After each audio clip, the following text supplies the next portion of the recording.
Ni hao mga ka-travel, this is Paul of Global Pinoy Travel and Tours. And gusto mo din bang mapuntahan yung The Great Wall of China?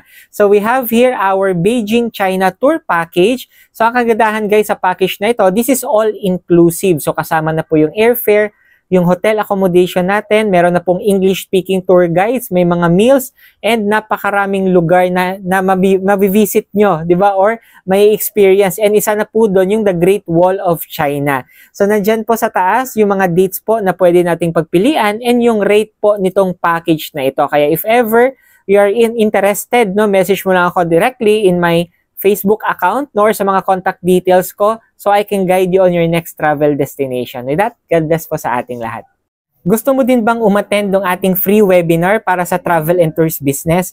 Message mo ako directly dito po sa aking Facebook, Messenger, or sa WhatsApp or sa mga contact numbers ko na ilalagay dito sa screen para mabigyan kita ng invitation link para sa ating free webinar for you to know more about our travel and tours business. With that, God bless po sa ating lahat.